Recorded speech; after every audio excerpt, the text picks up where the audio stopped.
Hey everyone, this is Justin with Alamo Geek Speak. Today we're going to sit down and talk to you about E3, what did we like and what did we not like, and we're going to have some Game of Thrones talk with you. So sit down, relax, and enjoy the show.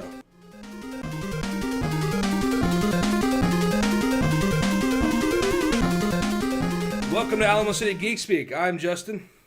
And my name is Javier Rios. This is my friend Javier. I fucked it up, didn't I? Well, either way, guys, unfortunately, Pedro is not going to be joining us today on our E3 talk because he is with family, so hopefully everything is good with them. But I brought my friend Javier in. You guys might remember him from an episode earlier this season. He's from Beefy Gamers. He makes delightful foods. You can check it out on Instagram, on Facebook. In fact, I believe we always try to share shit to his Facebook and vice versa. Versa. That's a weird way to say versa. Anyway, that's a Javier, sexy name. That is a sexy word. I like that word. Versa. I feel Spanish. Vice versa.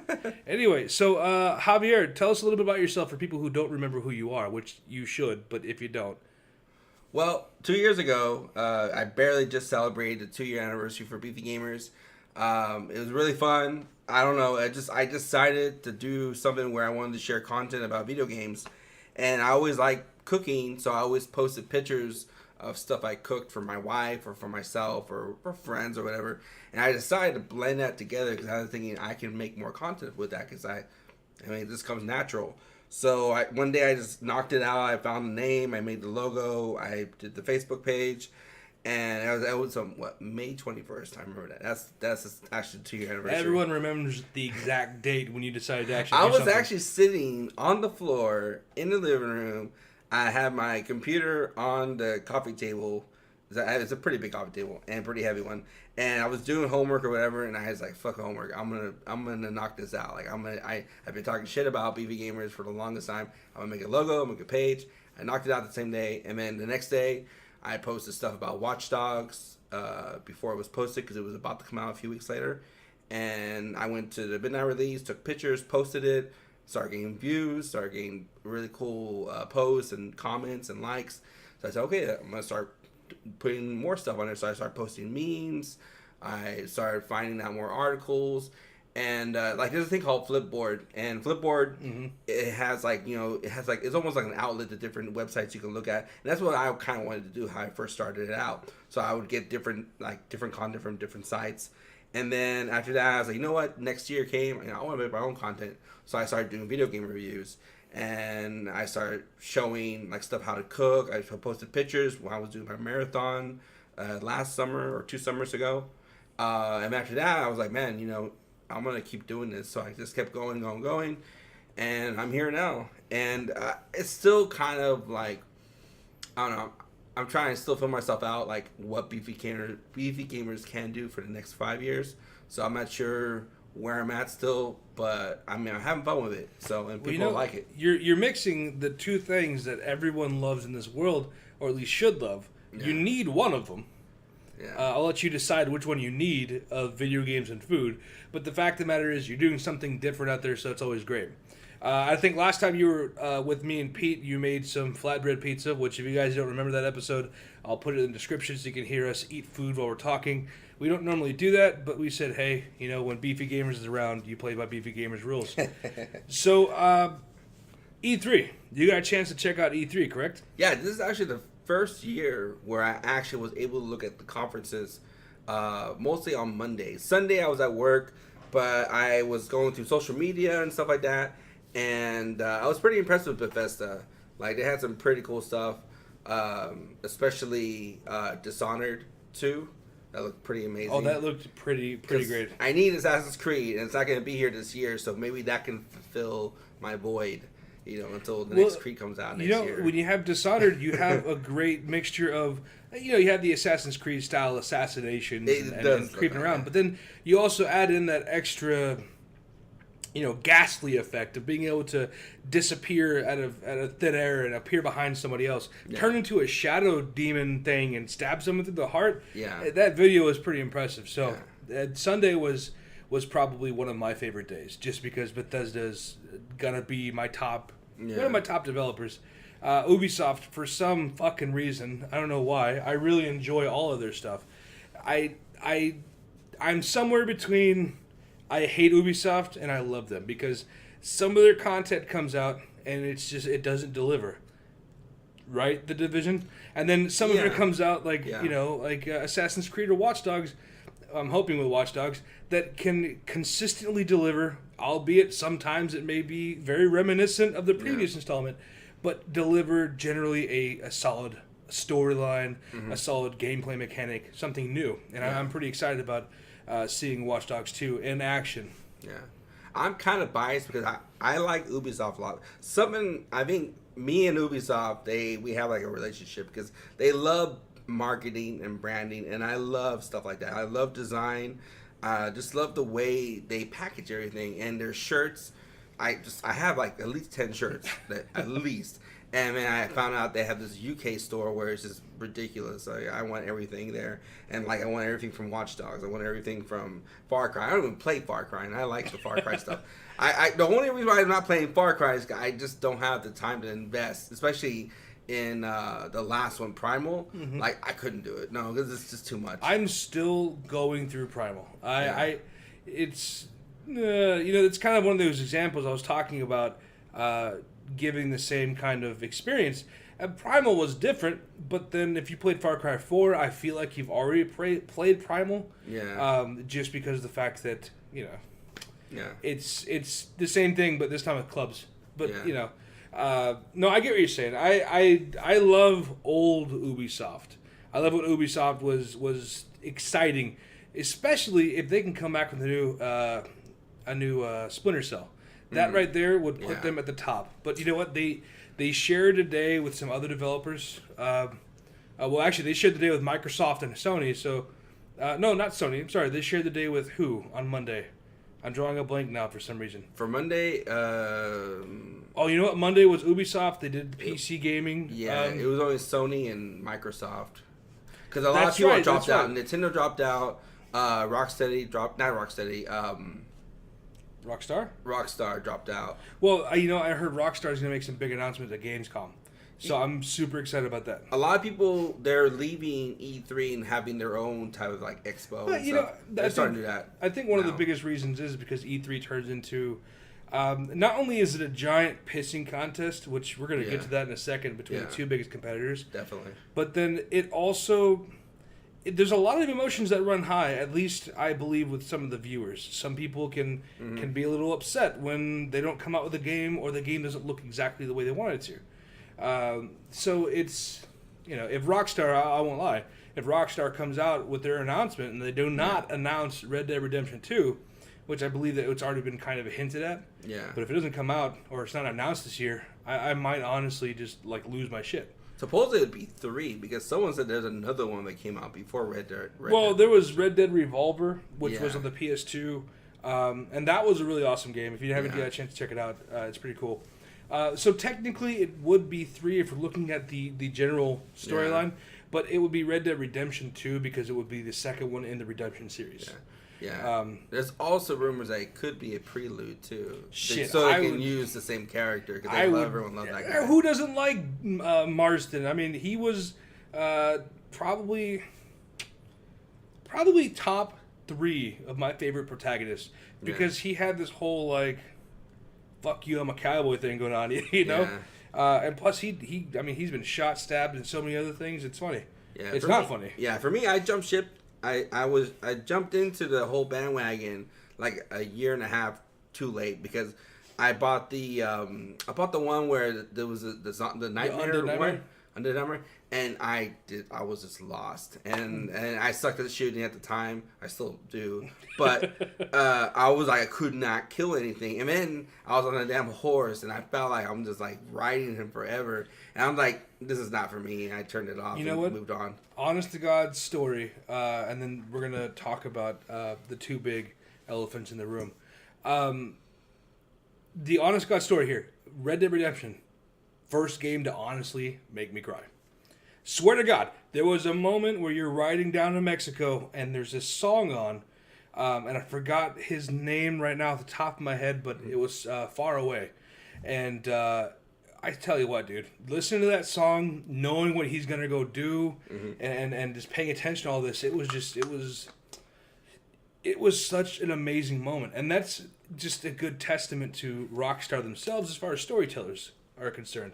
They're up there, honestly. I feel with Naughty Dog as far as being able to construct the story that makes you give a damn about people.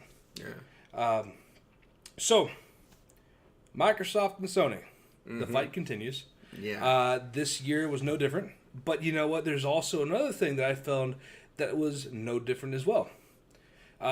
This year's E3 conferences between Microsoft and Sony, I feel, were kind of reminiscent of about 3 to 4 years ago.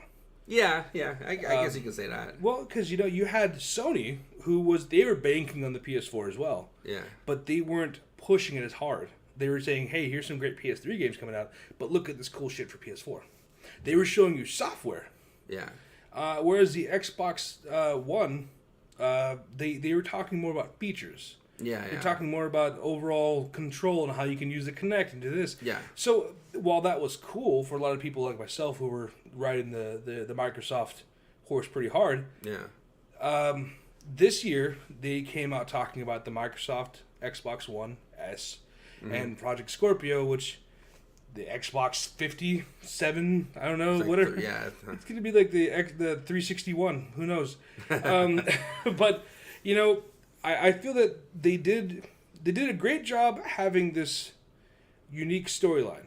Or not storyline, excuse me. This unique explanation of what the Project Scorpio is. That video, especially when they had Todd Howard on the video explaining stuff that they want to do with Far Cry. That was a good addition, but I think that of any year to not push additional content for their system, this was the worst year to do that.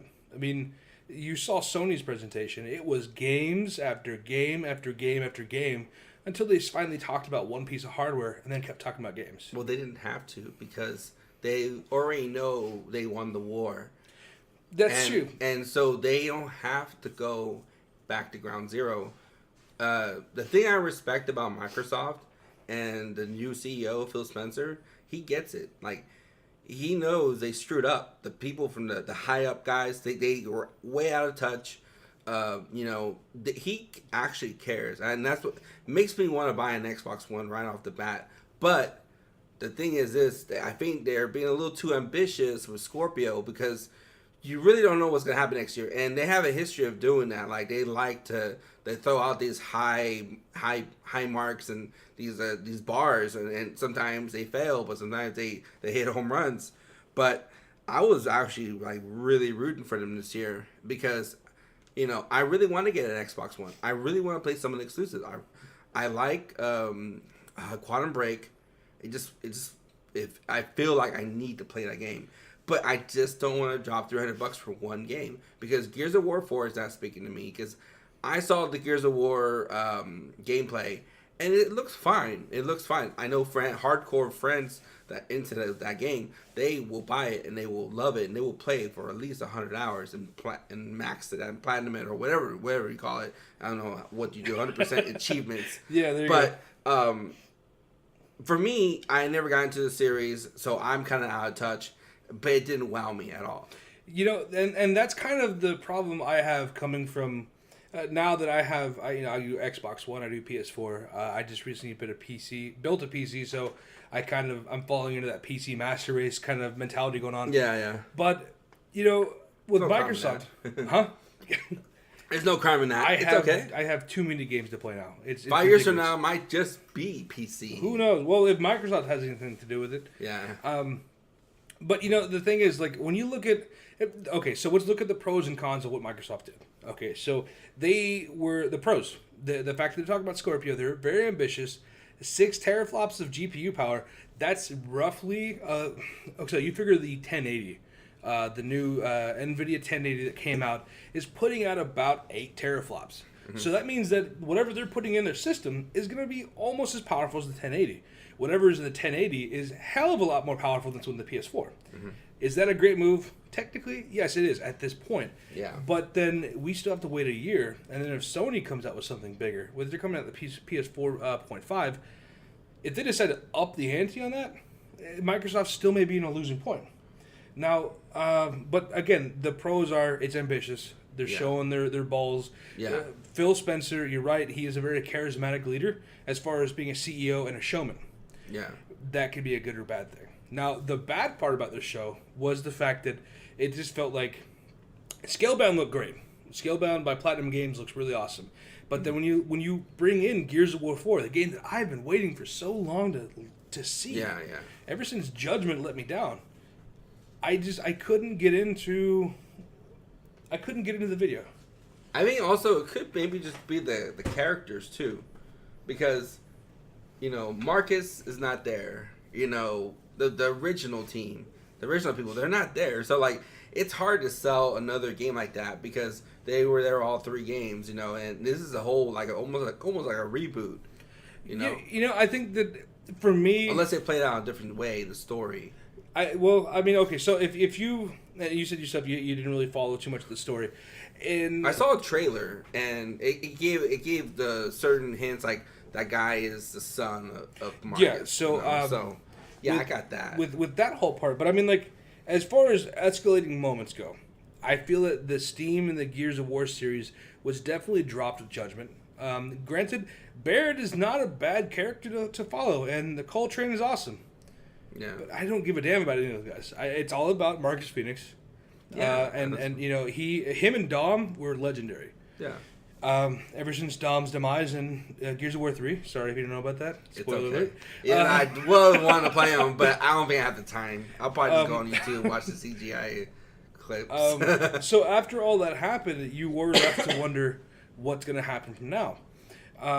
So it's kind of a logical progression as far as his son picks up the mantle of the father. It kind of goes to the old adage. I was telling Pete about it because we disagreed on a lot of stuff, but I don't think we disagreed on this. And I told him, I said the sins of the father will be atoned by the son, and the fact that this new generation of COG fighters are going to have to go through a whole lot more shit because I mean, let's face it, they won the war, but at what cost? Mm-hmm. Well, having said that, I think that it looked good physically, visually, it looked great, but I just don't know if it's going to be varied enough to pull it away from what Gears of War already is. Yeah. Because I mentioned with Assassin's Creed or Ubisoft games, the fact that they add new features and it keeps it fresh to a point. Yeah. But when a game like Gears of War, which is generally so one-dimensional because it's a shooter, you need to really be able to wow people. Yeah. Especially like what Doom did, they pushed it to the next level. Especially the way they killed, like you smash in their faces and all that stuff. Like, dude, maybe they're not showing all the cards yet. Maybe there's something else. Maybe there's a special feature you can do when you do close combat. Well, I like the addition of knife kills, but I mean, when you look at Doom, when you try to compare what they did with Doom to what they're doing with Gears of War 3, Doom was a rebuild from the ground up. I mean, it's a brand new... It's basically a re-envisionment of the original Doom, I feel. With Gears of War 4, this is a continuation of the story. Yeah. So, it's not that I want anything huge. I'm not looking for the ability to make your character climb up the side of a building and set up a sniper roost or something. But something different. And I guess I don't know how to articulate it right now because I don't know exactly what I want because I haven't seen enough of it. But all I can tell you is if I had an experience like Gears of War 3 or 2 or 1 in Gears of War 4, I'm probably going to be off-put a little bit. Yeah. But having said that, I'm still going to buy it. I'm not going to turn my back on the series. I have a tattoo of the goddamn COG, for God's sake, so I can't just say, nah, not for me. Well, for me, I think Xbox, they're kind of like content on their exclusives. They don't push the envelope like Sony does. That's how I feel and what I see. Because last year when Halo came out, that was supposed to move consoles. Like it was supposed to because what I read that when Halo 3 came out, I mean it just moved consoles. People were buying 360 specifically for it. Yeah. This one, it just felt empty. What didn't help was they took away the split screen mode, and that's what offset a lot of people. Well, also the fact that at the beginning of the game, you don't even get to play as Master Chief. I didn't know that, but you play as Locke. It's kind of a bit of a. I just feel like they're with this new next generation of games. I feel like they're still carrying. They're still like piggybacking from the last games from the last generation, and I think they need to start making new IPs. There is and one do thing more stuff like Destiny. I can't agree with you more on that, especially with Microsoft, because, and we'll talk about the competition in a second, and we'll discuss on what level they displayed. Yeah. But the one thing I think Microsoft did this year that was probably one of my favorite things is they embraced what Sony was trying to do. And I say what they were trying to do because, to me, it didn't seem like it quite took off. Yeah. Cross-buy. So now you buy Gears of War 4 on Xbox One, you get it on PC. Yeah. You buy Scalebound on PC, you get it on Xbox One. To me, that is just such a genius idea because now they're going to put the game wherever you are, and they give you that capability. So it's definitely going to be...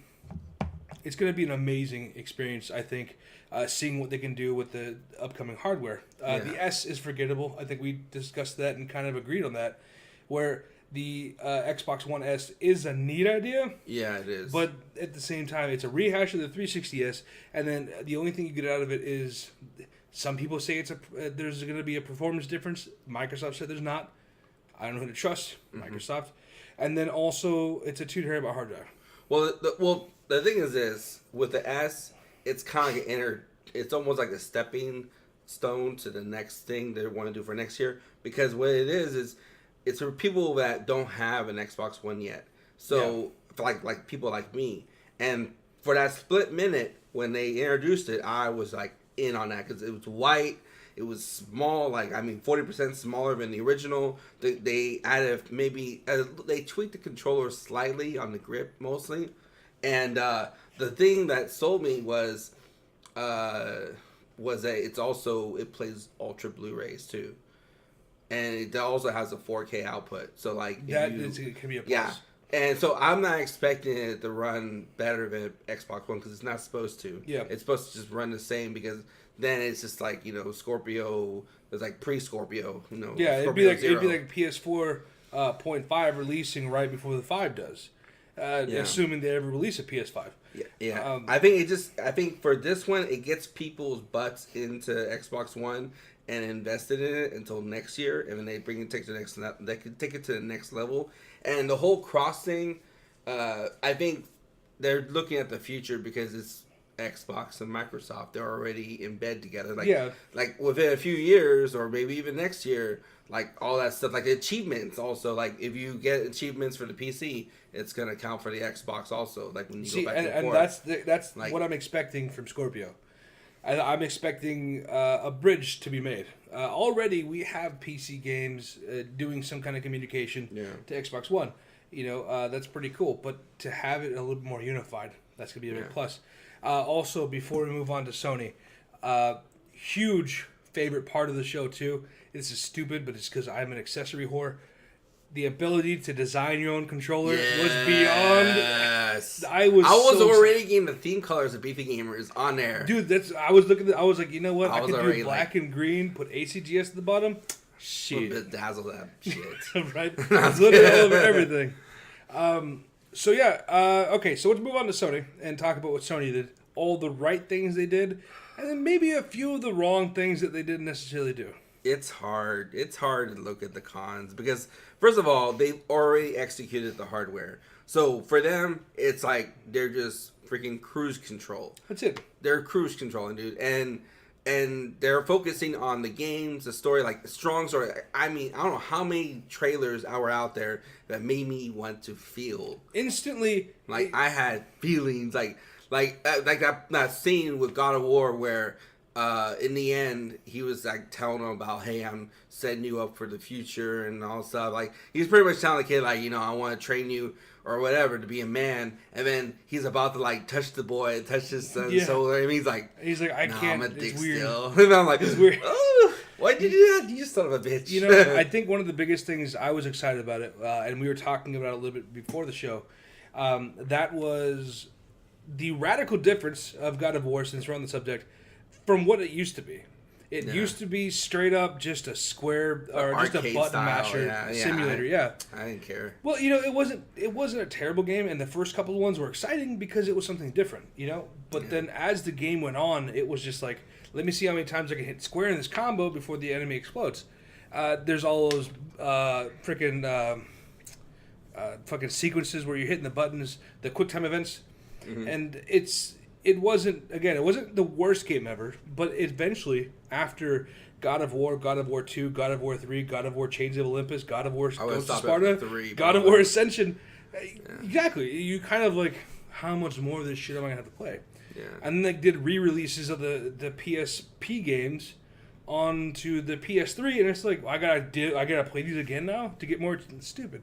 So it was getting to a point where if they would have came out with the same chains bullshit, I would have been like, nope, I'm done. Yeah. But then they reinvented Kratos. Now he's all Vikinged out. He's very much into Norse mythology now. Yeah. But if you didn't see it, some of the nuances on his character, on his outfit specifically, still kind of showed Sparta. Yeah. He has like some of the, like, I don't know, call it tassels or whatever, but the red ribbon on the side of his pants that still shows things. Yeah. Yeah, he still looks very much like the Ghost of Sparta. Yeah. But he's not. I don't know. He's not the same Kratos. He's grown up. Plus, he has a badass axe that glows. And I'm sure they're going to have other weapons, because that's what Sony Santa Monica does, is give you a whole bunch of weapons to murder your friends with, or enemies. And the one thing I was really excited about was the combat. The combat looked so much better. Yeah. And I can still imagine it's going to be a game where you're going to hit the same buttons over and over again. Yeah. But, what hack slash isn't. But the display, the way they presented it, was in such a way that made you actually say, fuck yeah. That's the Kratos I want to play as now. Yeah. Because it's such a far cry from what it used to be. The way I look at like maybe about 70% of the games, I look at it like it's almost like a fork or a tree branch. Like it's like a family tree. And the first thing I look as the top of the tree is Last of Us. And then it branches out, because what Last of Us is the environments, what got you, the emotions, and just, everything, like just the graphics, and technically what I was trying to express is the environments. Like you look at the games that came out, more than half the games were out in the country, woods, forests, mountains, I mean, it was beautiful. Half the games, like Last Guardian, Days Gone, God of War, Horizon. What else? That's probably another game out there. I forgot. Those are the ones that caught my eye. It was like I was already like, I want to play that, play that, play that. And it's so funny because E3, every time before E3, I already have like a set schedule. Like, I'm gonna get this game, and I'm gonna get like 3 games this year. Now I was like, I want to play like 12. Dude, yeah. I was like, I hate you. Like, you brought up Days Gone. Gone. Collector editions. I'm like, oh god. You brought up The Last of Us, and it's funny because Days Gone was actually speculated to be. It did Last feel of Us like 2. it. Oh my god! When they opened up with the CGI trailer, I was like, ooh, I was thinking the same. I was like, is this Last of Us 2? Yeah. And apparently the name leaked out a while ago, and people were making YouTube videos discussing on whether or not it's going to be Last of Us Days Gone, and are we going to see Joel come back again? You really don't know. I mean, you don't know, but I can tell you right now, just from the way it looks, the way it feels. Yeah. I don't think it's going to be Last of Us. It didn't have the same cinematic feel. Yeah. But the one thing that had my jaw dropping is how many enemies did it have on the screen at once, and how amazing that was. Yeah. It didn't stutter. Yeah. It didn't have any problems, but it kind of had World War Z feel to it, and the fact that there were so many just zombies, I guess you could say, flooding towards them. I mean, it's funny. We actually went from the beginning of the show to the end of the show. But everything in between was fantastic too. They gave a launch date for The Last Guardian. I don't give a shit about that game, but a lot of people do. I want to play it. See, it made me feel, dude, because the thing is, I give up on multiplayer games. After Division, I'm like, I don't need to play these games because there's no ending. You just keep playing. You're just throwing money. I want stuff that originally what I played, like, it has an ending. I want stuff. It doesn't have to be, I like open world games too, but I want an ending. I want some satisfaction. And Last Guardian just looks like one of those games where the story is going to be superior. And Japan studio, they always do a good job on their games, even though they take forever.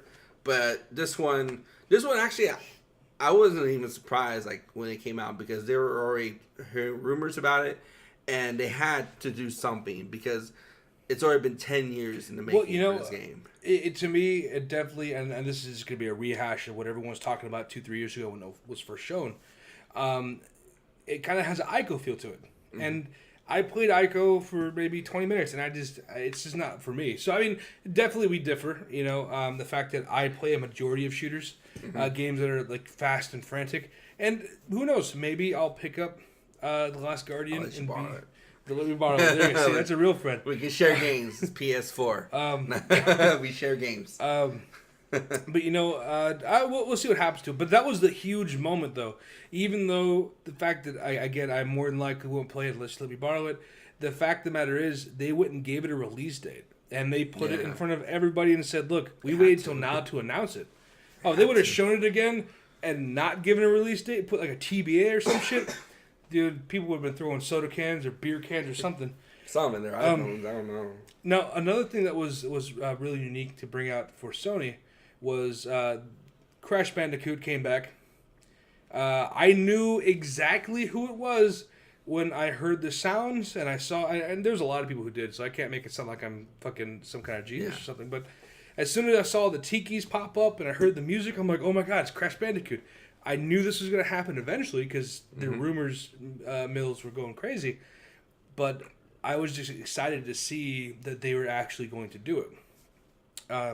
So between that and between some of the other announcements, some of the other games that I can't remember off the top of my head right now, but they had they did what Sony does. They went out there and they said, hey, you got a PS4, check this shit out. All along with an orchestra, that's pretty cool. Yeah. That was a small touch. It was a God of War thing.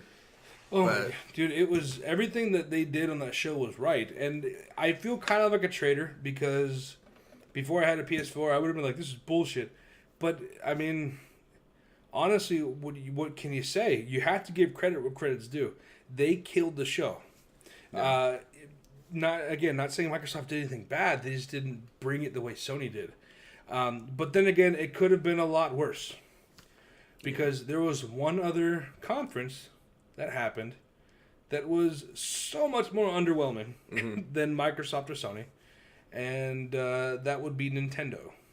Now, I know that Nintendo is going to do something else at a different show. They'll probably end up wrecking the TGS and saying, hey, look, we're Nintendo. Or they'll do their own stuff. They always have their own kind of things going on. Yeah. But I think what the biggest announcement they made, of course, was the showing of the Zelda game. Now, they didn't just call it Zelda, Legend of Zelda. It was Legend of Zelda Breath of the Wild. Yeah. And they gave it a subtext or subtitle, so that's really cool. We know it's actually going to happen, and they showed us that now it's going to be more about survival versus just, oh, hey, your princess is in that castle over there, go save her. Yeah. So, I mean, that's kind of cool. Re-envision Link, a little bit more, I think, you can never really use the word gruff when talking about Link, but he looks a little bit more survival-ish. He doesn't look so elfy. I don't know if that makes any sense, but he looked a little bit more like he's capable of taking care of himself. Yeah. And then, of course, they showed the whole, I jumped off the side of a cliff and floated with a blanket or some shit. It wasn't terrible. I have friends who are losing their mind over it. I'm not losing my mind. I'll wait to see what happens when it actually comes out. Nintendo lost me like in the late 90s, but for what I read and what I've heard, the demo that came out available for everyone to play right now for the next 3 days, it's about 1% of the game. And supposedly the map that's available that you can go on is just huge. And so that means there is going to be unlimited. It's going to be like almost like Skyrim level, I think, this map. And there's possibilities that, it's going to be like a 100-hour game. So they may have actually just shared secrets with... are you familiar with a game called Arma? Arma. So there's a PC game by Bohemian Interactive called Arma, and they just released. They're going to release Arma 3 Apex, And this is a game where you can start at the bottom part of the map, walk to the other side of the map, and spend about an hour walking, and still never be near the map. So I think there's like 100 square kilometers of coverage. So there's a lot of stuff to do. So I can imagine if they were to hit that kind of scale, the only things I would be afraid of is disk space. Are they going to have the entire map on one disc? Because they haven't embraced Blu-ray yet. So we'll see about that. Yeah. Are they going to have a lot of downloaded, extras? They're going to have a lot of the requirements and a lot of the, what's the fucking word I'm looking for? Are they going to have all of the other assets on your console? Mm-hmm. Or is it going to be something streamed or what? If the NX comes out and they say, hey, guess what? We do Blu-rays. Then I'll be like, oh, okay, no worry. We do Ultra Blu-ray, whatever, that's fine because you're going to fit all that shit on the disc. Yeah. But if they don't, then that's going to be a bit of a problem because it's pretty ambitious. But I think with Legend of Zelda, they can honestly make it The Legend of Zelda, Link has Morning Wood, and people would buy it. People would buy it because it's fucking... I would buy it. I'd buy a Wii U just for that. You could probably find it online, I'm sure. Just go to... Someone's made some kind of... Cheaper than the Vita that I just bought just now. The NX... I've heard some stuff about it. I'm not too familiar with it. I know there's rumors where there's going to be an app maybe where the PS4 players, people that own PS4, can actually play on the NX also. So they have a possibility of playing Zelda on the PS4. That sounds ridiculous. But you know what? But I'm not sure. Because the fact that both companies are... I don't want to stereotype and say because both are Eastern based. Yeah. Maybe that would have something to do with it, or maybe it's just something they came up with and said, "Hey, you want to help us dig this final coffin into Microsoft, or nail into Microsoft coffin?" They might have to. They almost merged together in the '90s. Oh, that's true. That's true. They almost did. Well, because they almost became just a publisher instead of becoming a company that made consoles. They were like, "Hey, you're fucking killing us with this PlayStation business. Yeah. So why don't we just sell our stuff to you? You dismantle us and we'll just make games for you." That's what they're known for. They're known for hardware anyway, Nintendo. They shouldn't be. The day that I wake up and someone's like, "Oh my god, this Nintendo console is the best console I've ever seen," is the day I'm gonna say, "Well, it's official. Hell is frozen over, and we're all in for a rude awakening." I'm not going to say the NX can't do good. It's just I have my reservations on it. Yeah. I don't believe that anything they do is instantly gold. I don't have those blinders on. Yeah. I just... Nintendo is one of those companies that I don't know. Microsoft and Sony are over there going... hey, check out these games, check out this amazing content. Yeah. And Nintendo walks up to the microphone and yells, I just had a beer fart. And everyone's like, "Whoa, Nintendo!" Oh, we just released another 3DS version. This one has an extra button. It's up to you to decide what it does. It's like, oh my god, Nintendo's giving us freedom. We'll see what they do when they have their own little thing. By the way, I also, before we get into our Game of Thrones talk, because we're going to talk about a little bit of Game of Thrones here in just a minute. Did you... So this is insane. During Sony's press conference, I think it was actually right after they showed the VR stuff, they showed a trailer. Yeah, that's what I'm saying, dude. Oh, my... Oh. They showed... Oh, my God, VR. They showed a trailer of these people getting in spaceships, flying in space, and shooting stuff and having a great time. And I was like, holy fuck, what game is this? And then when it said Call of Duty Infinite Warfare, I was like, shut the fuck up. Are you serious? I'm ready for PS4. Oh my god, dude. It's PS4. Right? I think they have the rights, PS4, right? For Call of Duty? They have the exclusive rights for 2 weeks. Yeah. Or something like that, or like a month. But for the DLC shit, right? Yeah, but the big thing to me was I've always been a staunch advocate of Battlefield and saying no to Call of Duty, but And even then, when Battlefield 1, the trailer came out, it was killing it on YouTube. Call of Duty had, like, they hit a record of, like, dislikes. Yeah. That gameplay demo Yeah. was probably one of the coolest fucking gameplay demos I've ever seen in a long time from Call of Duty. When I saw that demo, all I saw and heard was cha-ching, cha-ching, cha-ching. That's what I'm saying. Because I was the genius to pre-order the bundle, and then the next week pre-order the headset. So I'm technically going to probably pay for my own bundle from just the headset. When you can have those little fucking nerds coming and trying to buy the VR set from me on eBay. Dude. Yes, I'm that guy. I can tell you this, dude. Like, I am enough of a man to admit that I'm wrong. But I can tell you this. I am not wrong about Call of Duty. I still think it's just a heathen of a game, period. Yeah.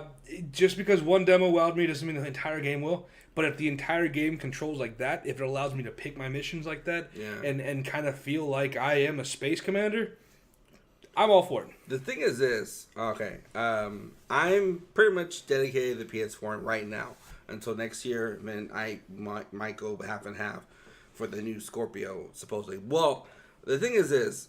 I think they're banking on VR a little too much because I don't think people will be able to comprehend VR, especially play a whole game. It's going to be different. I think they're doing the right thing because they're going to have like some demos out, and it's increments like 15 minutes, 30 minutes, an hour. Like I just listened to this podcast earlier today, and they're talking about Batman VR. And people are already have expectations like it's gonna be a full game. It's not. It's only gonna be a demo. And it's like an hour long, and there's like 2 like missions you do, and they're not fighting either. There's like detective mode stuff. You solving a crime, or you're putting on gear. It's right now.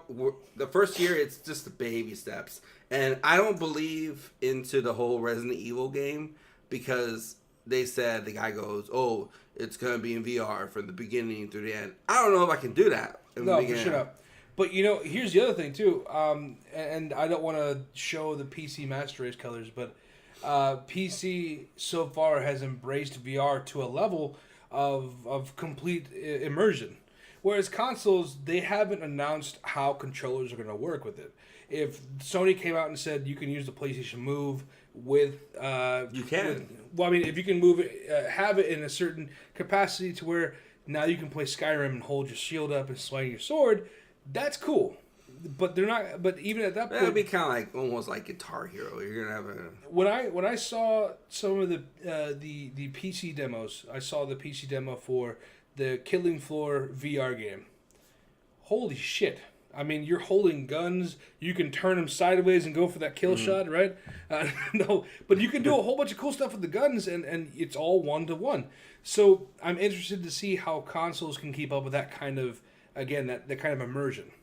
Yeah, the only thing is accessories. Like, that's the thing I'm not into. I hate DLC just because after I beat a game, I just want to move on to the next thing. I don't care about DLC, like exclusives and all that stuff. I don't, whatever. But then there's accessories. Okay, I like buying different controllers here and there. But if I have to buy a rifle, do I have to buy a certain gun or a certain steering wheel to play a game? Then it gets a little too much and it's more of an investment. So you mentioned rifle. I just instantly feel you're talking about Killzone 3. Because Killzone 3, one of the biggest things, and not even just Killzone 3, also SOCOM, the one that came out that, in my mind, killed the franchise, by Zipperfish, they both came out with gun peripherals that you use the PlayStation Move with. Yeah. Now, I am not going to be the one to say that this was the best move ever to make, but I also believe that having that extra level was the closest thing we can get to VR at the time. Also, I mean, I wouldn't pay for it, but I'm just saying it was a really neat idea. So I get what you're saying about having to go out and just to get that extra little bit out of the fucking ice cream carton, you had to get all these little extra. I think the Move controllers are good enough. Like the way they're setting it up is you can for $4.99 you get 2 Move controllers, you get the headset, and then you get a demo. And those demos are probably going to be half those games that they're showing on E3, hopefully. I want that Batman game bad. Like, I'm willing to pay about close to $50. Give me an Injustice game that runs off of VR, and I'll be. That's too much. No, I want to be able to punch Superman in his goddamn cocky ass mouth. You're gonna see like half the people on YouTube punching holes in the wall and knocking their TVs. Punching. It's just gonna be like the like wheel the Wii over remote. again. I'd say doing a backhand swing and cocking my wife in the mouth like that. Bam. There'll be more domestic violence. It's gonna raise up. I thought that 20%. she was what's his face? Atrocitus. I think his name is Atrocitus. Yeah. Anyway, so lots of fun talking about Sony and Microsoft and how Microsoft and Sony could potentially bring about the end of the world. But the last thing we want to talk about, because we're almost out of time, we're going to shift gears here a lot. We're going from video games and fantasy to pretty much just fantasy. Yeah. Let's talk about Game of Thrones last week and Game of Thrones coming up. And I bring this up because on Sunday is the Battle of the Bastards. Yes. That's going to be the big fight. If you guys don't watch Game of Thrones, you haven't caught up to it, I'll tell you right now, you might want to stop it here because this is going to, or fast forward it because we've got some more stuff to tell you. But this is going to give away some plot points and some stuff that happened in the last episode. Yeah. Having said that, so let's talk about some of the stuff from last episode and talk about what we want to see next week. So the first thing that I want to bring up, how fucking badass was that when Arya cut the light out? We're just going to go straight to the fucking meat and potatoes of the episode. Yes. The one part that everyone was so excited about when the fucking assassin was coming up to her and she was going to, like, do her in with a knife. And Arya's like, guess what? In the land of the dark, cuts the candle out.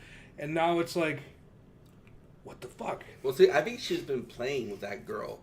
You know what? Start because last episode, the episode before that, she plays stupid and she's on that bridge and she knows that old lady is that fucking girl. So when she knew if she fought her and she was losing, she can easily jump into the water and escape. So that's the first note. And then this one was just like almost like she was giving it away because like she was leaving her blood here, a little trinkets here, a little smear there. She was getting her in that room purposely because she had that sword hidden. Okay, so I think that I disagree with the first one, I agree with the second one. And the reason I disagree with the first one is because I don't think that she knew that they were going to try to kill her. I think at that point, because Jacon, I can't say his name right. He never said that if you don't do this, we're going to kill you. Yeah. He basically just alluded to the fact that if you don't do this, you're not going to be part of our little gang anymore. But the thing is this, also, I think she purposely pushed them to try to fight her because she was also throwing money around. She was telling, hey, she was throwing money at that boat guy, and they're really against stuff like that. And so I think she was instigating that fight. She was just trying to get out of the city. Yeah, but the way she was looking at them, like she said, here's more money, here's more money, here's more money. So I think her motive was like that to bring them out. That's what I think. I think that's and it's almost like you're like I purposely trying to draw them out of the shadow, and then hey, I'm gonna fight this guy or girl or whatever. But at least I know I have an escape route if I'm going to lose this fight. I think that what was going to happen with that, and the entire intent was, because obviously she threw down 2 bags of coin, and she took one back and basically said, once we leave, I'll give you the other one. Yeah.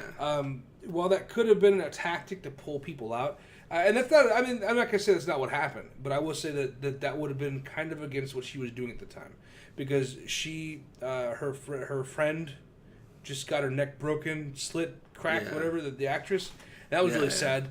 And then, she was just trying to get out. But when she was being chased, I guarantee, I 100% agree, that she was leaving blood stains here and there. She was just doing all this stuff trying to guide her so she can pick up Needle. Yeah. Now, when she got the sword and she was holding it there, I was like, holy shit, she's going to channel her inner Sirio and she's about to knock this bitch into the fucking, like, forever, like, the darkest depths of hell. Mm-hmm. And then she's like, you know this how this is going to end. You can't beat me. And then she knocks the candle out. First thought in my head is like, that's fucking stupid. But then instantly was like, that's fucking brilliant. Yeah. Because I was like, dude, you were blind for forever, so you get it. So I was really excited about that. I thought that was really neat. And then Some of the other stuff we see, it was mostly. It seems like it was mostly a political episode. Yeah. Mostly just talking about how to gather your armies and do this or that. Wasn't a whole lot of action. The only other sign or scene that stands out in my head was when the Mountain, aka Monster Mash, turned that dude into a living. I wanted him to rip everyone apart. I mean, even though I don't like Cersei, right? Yeah. I'm terrible with names. I'm good with faces. I'm terrible with names in real life too. Man, it's true. He calls me John all the time. You look like John. You just look like a John. That's all. But anyway, yeah, I was expecting a fight, but yeah, it was. I just wanted him to rip everyone's heads off, especially those fucking. You know priests. what? When I saw the preview, saw the preview last weekend for this past Sunday's episode, and when I saw him grab that dude at the bottom of that dude's chin, I was like, "This to be fucking epic." Yes. And then, granted, it showed from behind, but still, I mean, it was just like seriously, open up a brand fresh can of soda pop, dude. Just popped his head off. Yeah. I don't know why it's the soda pop. It was like opening up a soda. So he just popped his head off, and it was like. I think the last episode they're gonna rehash that scene and that whole conflict, because this coming episode is more about the Boltons and the Starks. Oh, definitely. Definitely. So I don't think they're gonna stray too much, because I think they kind of. To me, I think that we already tied up the knot with the whole what's that girl's name? The one we were just talking about earlier. I'm terrible with the name. Cersei? Not Cersei. The one with the needle. Arya. I think we already tied that story up already, because she already had the conversation with the guy, and she's already gonna go back and stuff like that. She was already taken off. That's what she already has her mind set. So yeah, so I don't think she's gonna come back in the show. I think that if she shows up, she'll be on the last episode just as a teaser. But honestly, I mean, how it takes, you would think it took Jamie, 3 episodes to get from King's Landing over to fucking Blackfish. No, I'm talking about as far as across the water. Oh yeah. To get over to, fuck man, why can't I remember the city, the name of the place? But to get over there to get his daughter. So. Oh yeah, I forgot about those stupid fucking women.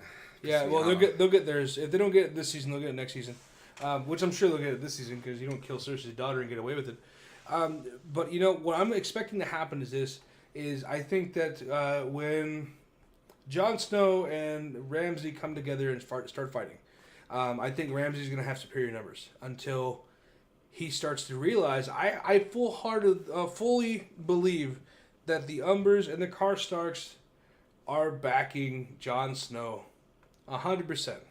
I think that when they see that even though he's a bastard, he's still him and Sansa are still the owners of fucking Winterfell.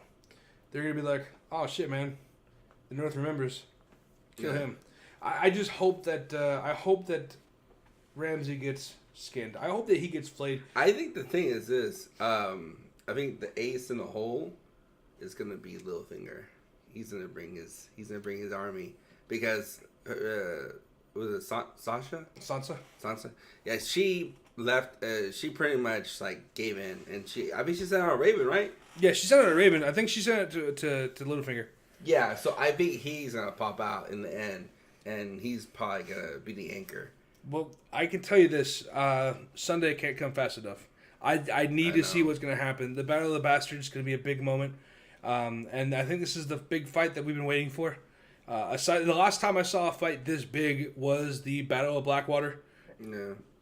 Dragon's Fire, all that shit, that was crazy. So we'll have to keep an eye on that. But the thing is this, for me, I think Bolton needs to do one more thing to piss off Jon Snow, because I don't think between them two, they don't really have a rivalry. Yes, his sister. Well, I mean, I was saying, because that was a pretty big. But he hasn't done anything personally to Jon.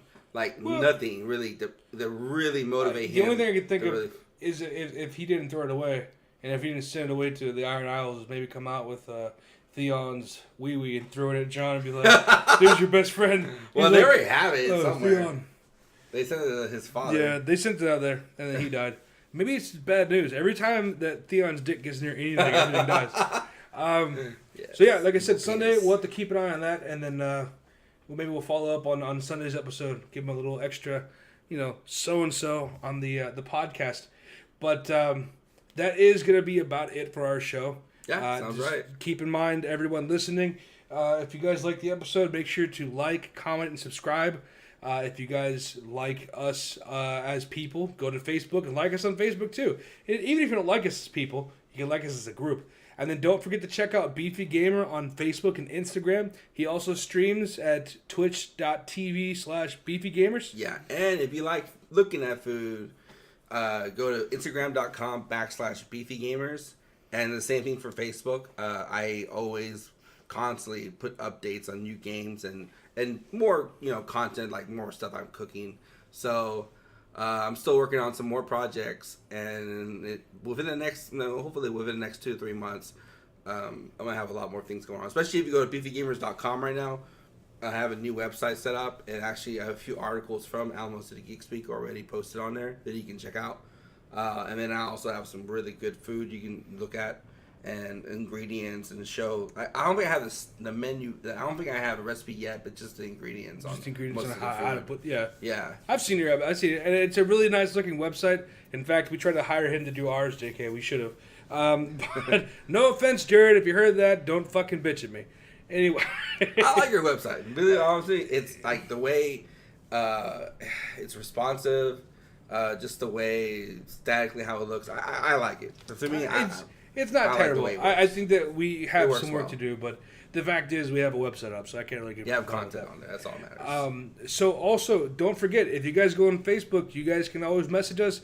Put it on our Facebook page. Let us know if there's something you want us to play, something you want to hear about. We want to do cool stuff for you, and I'm sure Beefy Gamers wouldn't mind that either. Yes, if you guys have a cool idea, I want to be back. Just shoot them a message. Shoot them on Facebook. Don't shoot them in real life.